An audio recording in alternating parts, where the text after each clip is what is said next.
Oi, boa tarde, tudo bem com vocês? Hoje queria contar para vocês, dar continuidade um pouco de como é uma estrangeira viver no Brasil, né, com sotaque espanhol. O tema que eu queria compartilhar com vocês, como falei no título, era sobre a violência que eu sofri no meu primeiro casamento. Eu conheci meu primeiro marido lá no Peru, em Lima, onde eu trabalhava, era formada em turismo, me formei lá e fui trabalhar em um hotel de turistas. Aí conheci esse brasileiro, casei e vim morar no Brasil. Naquela época eu tinha 22 anos e ele tinha 34. Casei pelo civil, pela igreja. Quando vim morar no Brasil, eu tive que levar na Polícia Federal, né, toda a minha documentação para reconhecer meu casamento peruano. Bom, o casamento no começo, né, era bom, mas à medida que o tempo passava, eu percebia que ele era muito nervoso. Ele tinha, depois de muitos anos, né, eu consegui identificar que ele tem um toque de limpeza. Então, ele não suportava ver coisas fora do lugar, ele reclamava se alguma coisa estava suja, por exemplo, se ele chegava e encontrava um copo sujo na mesa, ele já reclamava.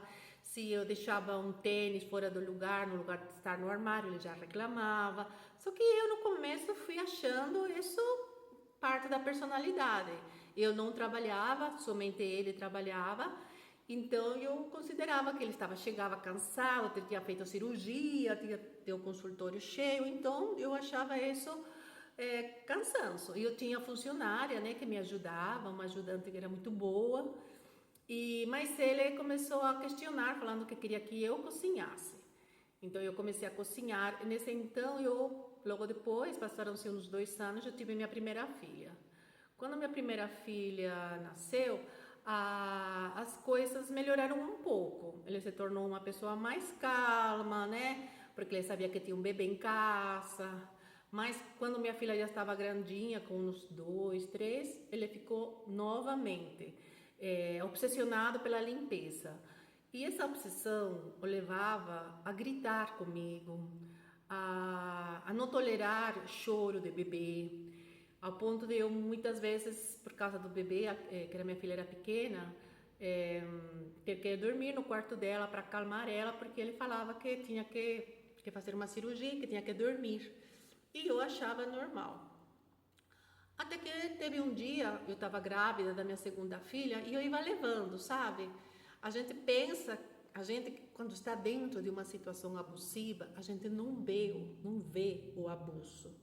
A gente acredita que essa situação é normal, corriqueira, de todo casal, que isso deve acontecer com muitas pessoas. E como eu casei tão jovem, 22 anos, e ele foi meu primeiro homem, casei virgem, então nunca tinha saído do Peru, e naquela época eu estava ainda com um português. Se vocês percebem que o meu português não é bom, imagina naquela época, né, há mais de 20 anos atrás. Então eu estava falando e ele dava risada. Toda vez que eu falava português de forma errada, ele não me corrigia, nunca me corrigiu. Ele só ria de uma forma sarcástica. Quando estava grávida da minha segunda filha, teve um episódio onde ele chegou, parece muito cansado do hospital e me levantou a voz. E aí eu respondi, pela primeira vez na minha vida, não aceitei que ele gritasse comigo e respondi para ele também com um grito. E foi a primeira vez que teve uma discussão forte, a ponto de eu tiver que ir na casa de uma amiga, né, para passar a noite com minha filha. Aí no dia seguinte, naquela época as pessoas falavam, ai, por que você não chamava a sua família? Naquela época não havia WhatsApp. E eu não queria também ligar para Peru e falar o que estava acontecendo comigo. Sabia que eu não ia solucionar, meus pais moravam longe, naquela época não tinham essa condição financeira que depois tiveram, né? Então eu não queria deixar eles preocupados. O que eu fiz? Eu fui procurar um advogado. Falei, me quero separar desse homem, grávida da minha segunda filha, me quero separar, não quero mais estar casada com ele não mudou, ele não vai mudar. E a advogada falou, tudo ok, vamos fazer a petição, mas eu preciso conversar com ele para ver se ele vai querer que seja um advogado pelos dois ou um só. Aí a advogada ligou para ele, eu não falei nada para ele. Aí ele veio, 2 dias depois, a conversar comigo. Trouxe um arranjo enorme de flores, trouxe uma caixa com um colar de ouro com uma pérola. Não pediu desculpa, só que ele veio trazer e aí ele falou assim para mim, né? Ah, eu acho que a gente não se deve separar, eu vou mudar. Mas não falou assim, ai, desculpa, me perdoa, eu fui estúpido, eu perdi a cabeça, eu machuquei você, não quero perder você. Nada! Ele só falou assim para mim, olha, acho que a gente não deve se separar, não é o caminho para a separação. Eu reconheço que às vezes eu tenho um pouco de mania, mas eu vou mudar. E naquela época, eu, como comentei, estava com minha filha Amanda, ela tinha 5 anos praticamente, e estava já com 8 meses de embaraço, de gravidez da minha segunda filha. E na minha cabeça eu falava, ai Senhor, o que eu faço? Eu vou dar uma chance, eu vou acreditar nele, né? E aí conversei com a advogada e falei assim, doutora, não vou me separar. Aí ele conversou e eu vou dar uma chance para salvar meu casamento. E tudo bem. Aí a minha filha nasceu, logo depois que nasceu, passou-se um tempo, ele voltou com essas grosserias, com falta de respeito, com palavrão.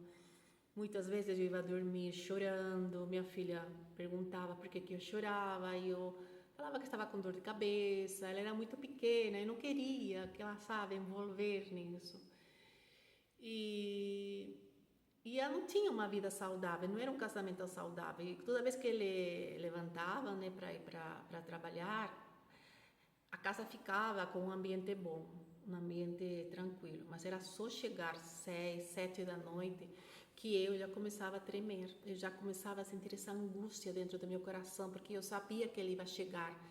E quando ele chegasse, ia haver grito, ia haver exigência, recriminação, palavrão e às vezes até agressão física.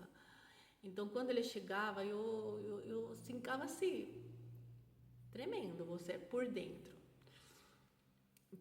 Mas, ao mesmo tempo, eu achava que não era justo que minhas filhas perdessem esse conforto financeiro de ter um pai que dava conforto para elas, plano de saúde, escola particular, uma casa com empregada, clube, cursos, porque eu não era feliz, porque eu queria me separar. Então eu pensava nas meninas e falava, se eu me separo, ele é um homem que tem influência, é capaz de não fazer uma separação certa, e minhas filhas vão ser divididas em 2 casas, e é muito provável que elas perdam muita coisa que agora tem. Então a gente, ingenuamente, a gente erra e siga dentro de um casamento onde já não é mais feliz. Passou-se o tempo, fiquei grávida da minha 3ª filha e ele logo depois começou a ser grosseiro novamente. Só que agora, eu falei, na minha cabeça já estava, ele não vai mudar.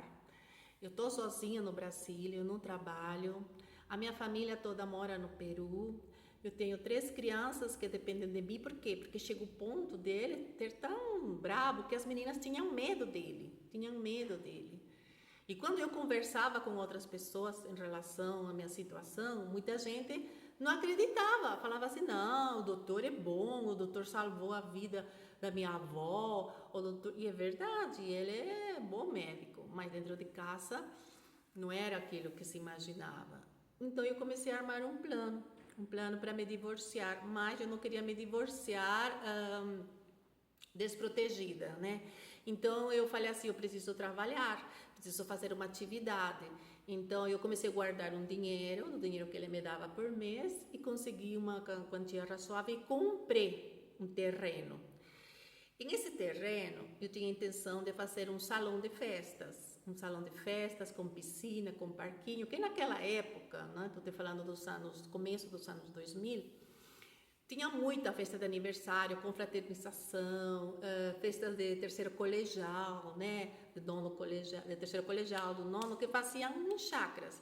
Então, eu comprei um terreno de uns 330 metros quadrados e chamei uma arquiteta. E começamos ela começou a fazer o esboço do terreno, né? Do projeto, né? E eu estava animada. Só que a gente não tem a vida comprada. A gente não sabe, porque a vida é muito frágil, a vida é muito curta. E a gente não sabe o dia de amanhã. Em esse momento que eu estava guardando dinheiro, tinha comprado meu terreno, estava fazendo um projeto e eu pensava me separar dele, né, de uma maneira na qual eu pudesse ter um ofício, embora eu tivesse direito à metade de tudo, eu precisava também ter algo que me desse uma segurança financeira. Em esse momento, a minha filha, com 14 anos, naquela época ficou muito doente.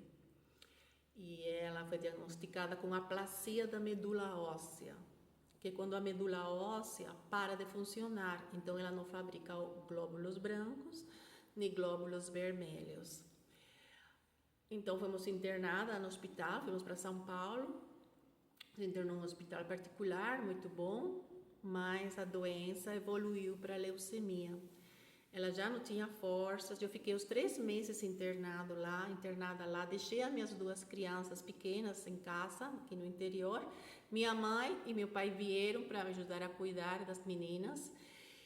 E durante o momento que minha filha estava doente, ela não parou de trabalhar. Ela não teve nenhum dia que ele fechasse o consultório e parasse. Ele só ia ver a gente de final de semana. Chegava sábado de manhã, dormia na casa de um amigo e voltava domingo. E quando era por volta do meio-dia, 1 hora, mais ou menos, ele já voltava para São Carlos, porque ele falava que tinha consultório, que tinha coisas para fazer. Quando minha filha faleceu, foi a pior dor que eu tive na minha vida. É uma dor imensurável, incomparável, inesquecível, que não tem palavras que eu possa falar, que eu possa descrever a dor de perder a minha filha. Desculpe, mas quando eu falo dela, eu fico muito emocionada. Então, o que aconteceu? Eu voltei destruída de São Paulo. E fiquei muito tempo doente. Então, eu não tinha forças, porque eu era uma pessoa que não compreendia o porquê que ela tinha partido. Então, eu ficava sem força, ficava na cama. As meninas vinham, né, a ficar comigo. Veio minhas irmãs, né, eu tenho 3 irmãs, minhas 3 irmãs vieram, veio uma tia, veio muita gente do meu país para ficar comigo. E eu percebi que ele não tinha mudado, estávamos de luto, né? Tínhamos perdido a nossa filha e eu só chorava, quase não comia. E ele continuava normal, trabalhando, até que um dia eu vi ele rindo. Amanda não tinha nem um mês de ter falecido e ele estava conversando de uma maneira tão normal, rindo. E eu falava assim, gente, se ele não mudou agora que nós perdemos o mais valioso, ele não vai mudar. Eu preciso me separar desse homem. Porque se não for assim, eu vou morrer. E minhas filhas vão ficar sozinhas. Aí teve um dia, né, a Amanda já teria mais ou menos um mês de falecida e ele continuou exigindo, falava para mim, olha, a funcionária não sabe o que fazer de comida, você tem que levantar dessa cama e começar a falar o que ela tem que fazer. Olha minhas camisas, estão mal passadas, essa funcionária não sabe fazer nada, você está só na cama chorando, para com isso. E foi isso que me motivou a tomar uma decisão. Foi isso que me impulsou a dizer, chega, basta, não quero mais. 17 anos morando no Brasil, em uma relação que no começo eu considerava que era normal, nunca tinha sido casada, tinha 22 anos, não tinha experiência de vida nenhuma, estava em um país diferente, com pessoas diferentes, com cultura diferente, com costumes diferentes, então eu tentava me adaptar. Mas eu compreendi que isso não era normal, que isso não era o correto, que ele não era um bom marido e não era um bom pai. Então, depois, quando a Amanda tínhamos 2 meses já de ter desencarnado, eu pedi para ele a separação. Novamente, ele falou para mim que eu estava louca, que não era o momento, mas eu falei, eu sou firme, eu quero de qualquer jeito a separação, e quero que você saia da minha casa. Aí ele começou a gritar e ele falou, isso que você quer? Então isso que você vai ter. Aí ele saiu de casa, foi morar na casa de um amigo. Eu sei que 2 meses depois já estávamos lá no fórum assinando a separação. Porque naquela época era separação, agora é divórcio direto. E nos separamos. E 1 ano depois, ele pediu divórcio porque ele já queria casar novamente, né? Aí ele queria casar e precisava da sua liberdade. E eu assinei o divórcio tranquila. Eu quero falar para vocês que o divórcio, embora foi uma libertação para mim, não foi fácil.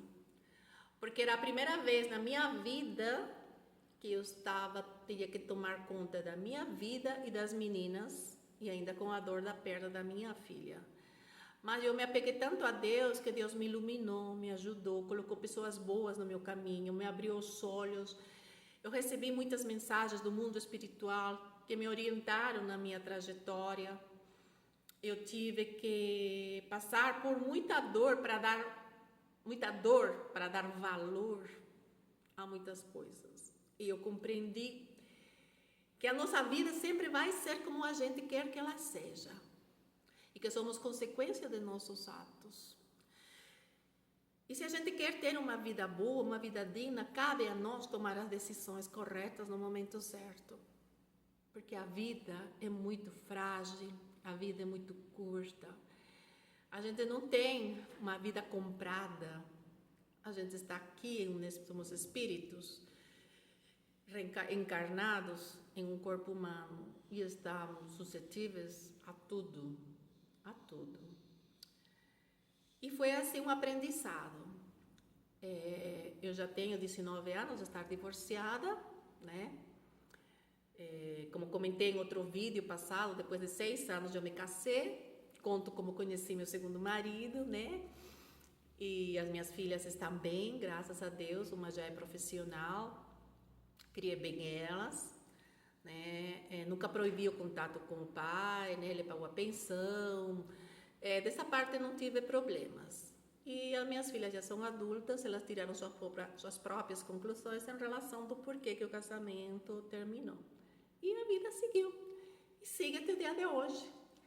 E eu sou uma pessoa feliz, tenho meus momentos tristes, como toda pessoa, tenho meus momentos em que eu às vezes me fecho, mas eu não posso dizer que seja uma pessoa infeliz. Eu sou uma pessoa de bem com a vida, gosto muito de morar no Brasil. O Brasil deu para mim minhas 3 filhas, me deu a oportunidade de trabalhar, me deu a oportunidade de conhecer o amor, né? Meu segundo casamento, me deu a oportunidade de ter amigos verdadeiros.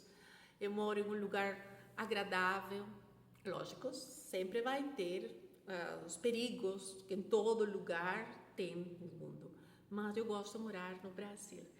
E era isso que eu queria comentar com vocês. Em próximos vídeos falarei um pouco mais de mim. Obrigada pela sua audiência.